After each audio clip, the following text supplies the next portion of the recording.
Now, after the infamous shower scene, the film pivots again, moving from heist film to slasher film to murder mystery. We know who the killer is, or do we? We know where the body is, in a swamp that, in black and white, I actually thought was a tar pit. They had to point out that it was a swamp in the film. But we don't know if the killer will ever get caught. Marion's sister Leela, or is it Lila? I can't remember now. She's first introduced in a scene where she confronts Sam, Marion's boyfriend and lover. He's from the first scene.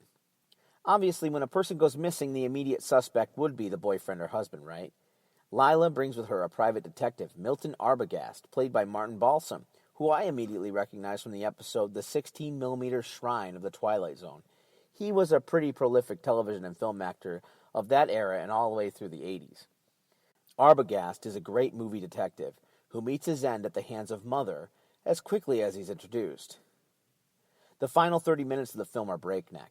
It made me wonder if Norman, Mother, would actually get away with it, or would he get bumped off? I know there are sequels, but with every horror movie they can easily insert a supernatural element to explain away a return from the dead, right? I'm looking at you, Jason. Yeah, you, Mr. Voorhees. Anyway, there's a great reveal when Lila finds Mother and when Norman confronts her in full dress and wig.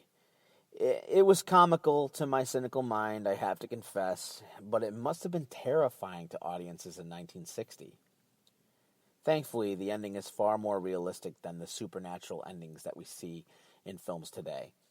Norman is arrested, is determined he has had a mental break, starting with his matricide. Starting with matricide.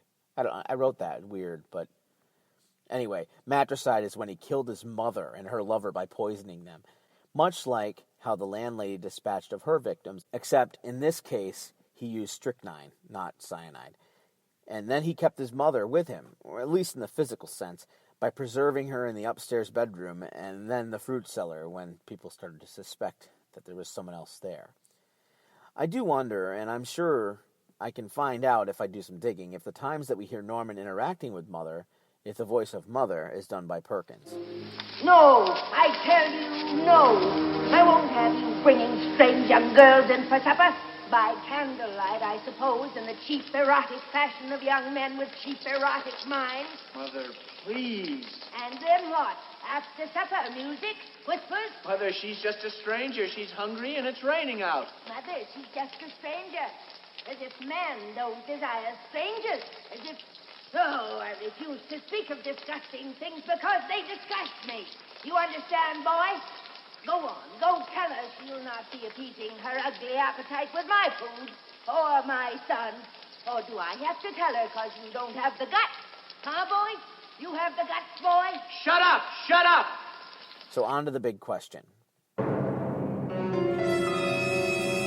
Should this be required pop culture viewing? Yes, this should be required viewing, if only for Saul Bass's credit sequence and the incredible performance of Anthony Perkins.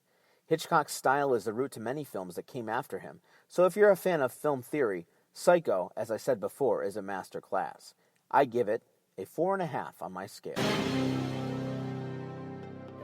There you have it, folks, a special Halloween episode of Mind the Gaps, where I covered Psycho. I filled another gap in my pop culture IQ, and I'm excited to move forward. Next month, we're going to move into something even scarier than horror films. Politics. I'll leave you with that. If you have any questions or comments, you can reach us on Gmail. That's mindthegapspodcast@gmail.com. Or you can find us on Facebook. Leave us a review on iTunes. That will help us climb the ratings, where we're like number 8,000 out of 8,001. So please, leave us a review on iTunes if you like what you hear. Send us email or feedback via the Gmail address. Or just find us on Facebook and like us. That's the best way to interact with me. I'd like to become more interactive. Leave us feedback or comments about future episodes where I will tease what movie I'm going to watch. And you can even share if you've seen it before or if you never have. Either way, the music is brought to you here by Incompetech.com. Kevin MacLeod is the guy who does that. You can use his music for anything, for free. Or you can even get the high quality files from him for about $5 or $6. It's pretty easy. Incompetech.com. You can also find this podcast on Stitcher. Stitcher's got a free app out there. You can download it. You can find me and 65,000 other podcasts to fill your day. Check it out on Stitcher.com. Anyway, I've filled my gap for the week. I will see you soon. Thanks for listening.